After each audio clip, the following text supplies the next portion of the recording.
नमस्कार साथियों, मैं डॉक्टर सुमित कड़वा आप लोगों के सामने हाजिर हूं एक छोटे से टॉपिक के साथ, जिसमें अपन 5 मिनट में एक छोटे से टॉपिक के बारे में डिस्कस करने वाले हैं। थंबनेल में आपने देख ही लिया होगा कि इन सब्जेक्ट्स को हल्के में लेना पड़ेगा भारी। जी हाँ साथियों, किसी भी सब्जेक्ट को हल्के में लेना कितना भारी पड़ सकता है, इसका हाल ही में हुई पशुधन जो आपके पशु परिचर वाला एग्जाम जो था वो इसका सबसे ताजा उदाहरण है। मैं बहुत से ऐसे बच्चों को जानता हूं जो मेरे ऑफलाइन भी थे और ऑनलाइन भी स्टूडेंट थे, और वो मुझसे बार बार कह रहे थे कि सर हम मैथमेटिक्स को छोड़ रहे हैं, मैथमेटिक्स हमारे लिए बहुत मुश्किल पड़ रही है, और उन्होंने छोड़ दिया। मैं बार बार मना किया था कि किसी भी सब्जेक्ट को छोड़ करके आप सिलेक्शन की उम्मीद मत लगाना, और उन्होंने कंप्लीटली छोड़ दिया। और फाइनली नतीजा ये रहा कि वो 2-4 नंबर पीछे रह रहे हैं। सोचिए, यदि वो 25 सवाल मैथमेटिक्स के नहीं छोड़ते, बहुत सिंपल सवाल वहाँ से पूछे गए थे, और उनमें से यदि वो सिंपल सवाल भी सही कर देते तो आज वो सिलेक्शन नहीं, बहुत अच्छी रैंक के साथ सिलेक्ट होते। यहीं पर आप लोगों में से भी काफ़ी बच्चे ऐसे होंगे जो सोच रहे होंगे कि हम कंप्यूटर जैसे सब्जेक्ट को तो ऐसे ही छोड़ देंगे, या हम करंट अफेयर्स को ऐसे ही हल्के में ले लेंगे और इसको ऐसे ही ठीक है 2-4 कर देंगे, बाकी छोड़ देंगे। नहीं मेरे साथियों, आपको सिलेबस के अंदर किसी भी सब्जेक्ट को हल्के में नहीं लेना है।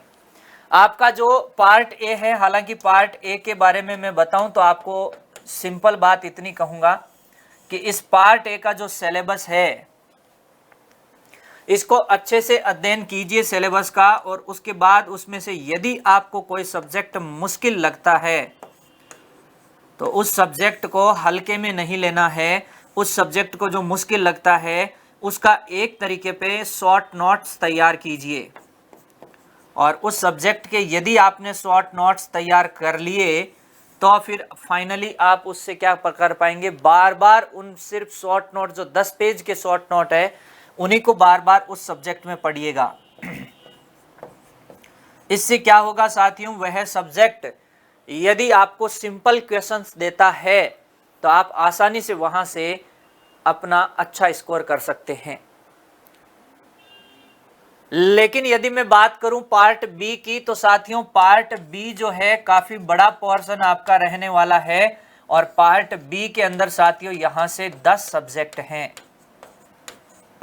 और 10 सब्जेक्ट के अंदर आपके कितने, प्रत्येक सब्जेक्ट से यदि अपन देखें तो लगभग 10 क्वेश्चन माने या कम ज़्यादा भी हो सकते हैं, आपके 100 क्वेश्चंस जो है यहाँ 10 सब्जेक्ट से बनने वाले हैं।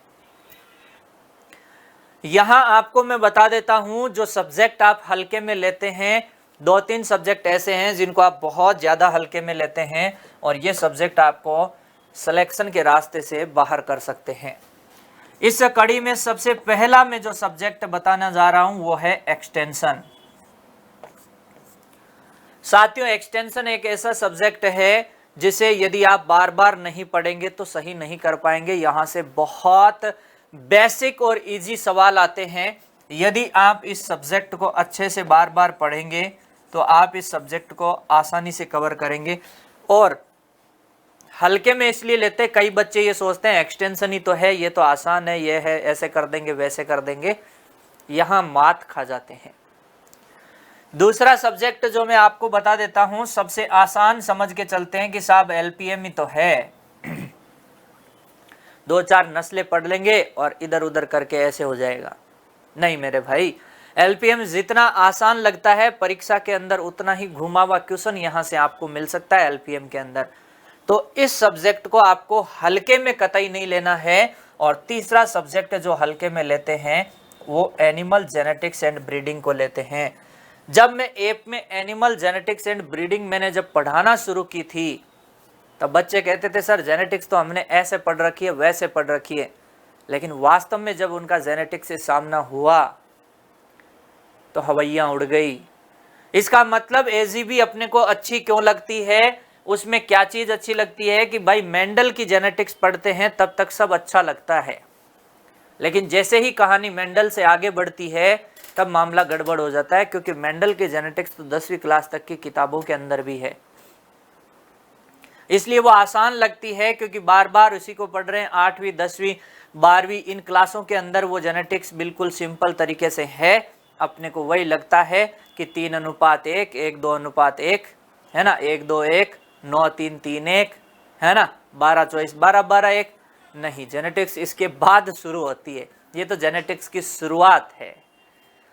तो ये 3 सब्जेक्ट ऐसे हैं जिनको आपको कतई हल्के में नहीं लेना है। एक सब्जेक्ट मैंने बता दिया कौन सा, एक्सटेंशन है, दूसरा एलपीएम है और तीसरा सब्जेक्ट एजीबी है।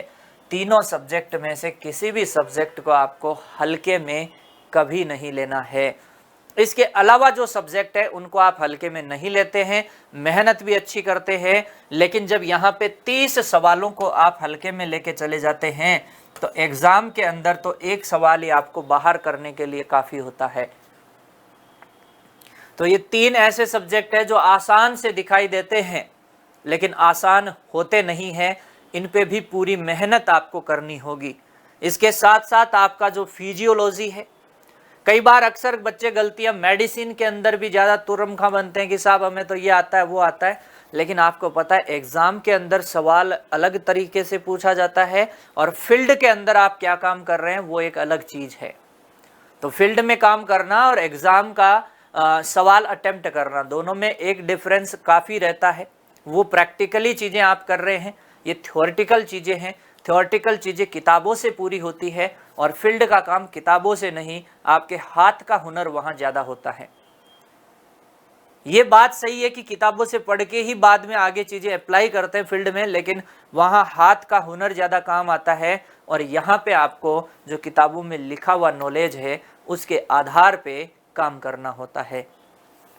तो साधारण सी बात यहीं पे समाप्त करूँगा कि पार्ट ए में कोई भी सब्जेक्ट नहीं छोड़ना है आपको, कोई भी सब्जेक्ट ना छोड़े, कोई भी सब्जेक्ट ना छोड़े। दिमाग में ये ना रखें कि साहब कंप्यूटर से तो 5 ही क्वेश्चन आएंगे और मैं तो कंप्यूटर को छोड़ ही देता हूँ। नहीं मेरे भाइयों, कंप्यूटर के शॉर्ट नोट इस तरीके से तैयार कीजिए 10 पेज के कि बार बार उन्हीं 10 पेज को रिवाइज करते रहिए, काम बन जाएगा, है ना। यहाँ से फिर मैं बात कहूँ, आपको कोई भी सब्जेक्ट छोड़ना नहीं है, उसका शॉर्ट नोट रूप से उसके नोट्स बना करके उसकी अच्छे से तैयारी करनी है। पार्ट बी के अंदर भी किसी भी सब्जेक्ट को हल्के में नहीं लेना है। जो सब्जेक्ट आपको ज़्यादा पसंद है उसको तो पढ़ना ही पढ़ना है, साथ में जो मुश्किल लग रहा है उसको भी बार बार पढ़ना है, उसको हल्के में लेकर के नहीं छोड़ना है। सबका जब बराबर वेटेज होता है ना, तो ध्यान रखना जो लल्लूपन जो सब्जेक्ट है ना, वो तो ऐसा होना चाहिए कि उसमें से एक भी सवाल गलत ना हो, ताकि अपन बाकी लोगों से कंपटीशन में आगे निकल सकें। और ये एक सुनहरा मौका है जहां पे मात्र 37,039 फॉर्म आए हैं, जिसके अंदर आप देखें तो 2,540 सीटें हैं। बहुत ही कंपटीशन का जो मामला है ना कम है। मैं एक तरीके से कहूं, जो ईमानदारी से मेहनत इस वैकेंसी में करेगा उसका सिलेक्शन कोई नहीं रोक सकता। इसलिए ईमानदारी से अपनी मेहनत जारी रखना साथियों, सिलेक्शन आपकी बाट जोह रहा है। फिर साथियों होली चल रही है, तो होली चल रही है तो इस होली के ऊपर अगर उत्कर्ष आपके लिए ऑफर ना लेके आए, ऐसा हो थोड़ी सकता है। बिल्कुल ऑफर है, होली हंगामा ऑफर है, 9 से 22 मार्च तक है, जिसके अंदर उत्कर्ष ऐप में एग्रीकल्चर के सभी ऑनलाइन कोर्सेज और टेस्ट सीरीज पे आपको अप टू 90% डिस्काउंट देखने को मिलेगा। साथ ही साथ आप यहाँ से एक और चीज देखेंगे कि अप टू 100% इसके अंदर आपको कैशबैक भी मिल रहा है साथियों। और यदि आप पेड स्टूडेंट है ऐप के अंदर तो 10% एक्स्ट्रा डिस्काउंट आपको मिल रहा है, जिसमें आपको कूपन कोड होली इसके लिए यूज करना है। इसके बाद में live stock assistant MCQ base live from studio की बात करूं तो जो स्टैंडर्ड बैच है उसकी प्राइस साथियों कितनी रहने वाली है, 800 रुपए, यानी कि एमसीक्यू बैच भी फाइनली आप लोगों के लिए आ चुका है।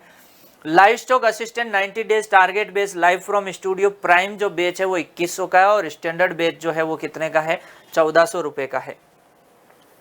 Agriculture supervisor 2.0 live from studio batch prime और स्टैंडर्ड 3900 और 2600 रुपए के हैं, लेकिन यदि आप जयपुर क्लासरूम से लेना चाहते हैं तो प्राइम 4900 का और स्टैंडर्ड जो बैच है वो 3600 रुपए का है। यूपीएसजीटी का रिकॉर्डेड बैच जो है स्टूडियो से वो 1200 रुपए का प्राइम है और स्टैंडर्ड 800 का है। यूपीएसजीटी का एमसीक्यू बैच फ्रॉम स्टूडियो है वो प्राइम 600 का है और स्टैंडर्ड बैच जो है 400 रुपये का है। इसके अलावा साथियों Z 2025 live from studio prime 4100 का है, स्टैंडर्ड जो है वो 3100 रुपये का है। MPPSC वेटनरी असिस्टेंट सर्जन 2024, इसके लिए यदि देखें तो स्टैंडर्ड बैच आपके सामने अवेलेबल है और मात्र कितने में है, 2500 रुपये में। साथियों एग्रीकल्चर मास्टर पास की बात करें तो ये ऑफरिंग्स करता है आपको लाइव स्टॉक असिस्टेंट, सुपरवाइजर, पशु परिचर, food safety officer, UPSGTA, AO, AAO, many other state and centre exams, FCI, IDBI, D3+B, SO horticulture. ये जो आपके एग्जाम्स है इसमें साथ ही आपको ये ध्यान देना है कि जो जितने भी फ्यूचर बैच हैं उनका एक्सेस भी आपको इसमें क्या मिलने वाला है, फ्री मिलने वाला है। साथ में टेस्ट सीरीज और MCQ बैच भी इसके अंदर इंक्लूड रहते हैं मास्टर पास के अंदर, ये भी आपको ध्यान रखना है। साथियों मास्टर पास जो है एग्रीकल्चर का वैलिडिटी 6 महीने की, आपको ये ध्यान रखना है। ऑफर प्राइस 5000 में है। 12 माह की वैलिडिटी वाला आपको 6600 रुपये में अवेलेबल है और 18 माह की वैलिडिटी वाला आपको 7400 रुपये में अवेलेबल है। साथ ही साथ ये भी ध्यान दीजिए एग्रीकल्चर टेस्ट सीरीज का भी मास्टर पास आप ले सकते हैं। वैलिडिटी जो 6 माह की उसका 300 रुपये में है और वैलिडिटी 12 माह वाला आपको 400 रुपये के अंदर मिलने वाला है। तो ये एक छोटी सी जानकारी थी साथियों आपको कि कौन सा सब्जेक्ट उसको बिल्कुल हल्के में नहीं लेना है और किस तरीके से आपको इसकी तैयारी करनी है। बाकी की बातें साथियों अपन मिलेंगे किसी नए वीडियो में नई जानकारी के साथ। तब तक के लिए जय हिंद, जय भारत।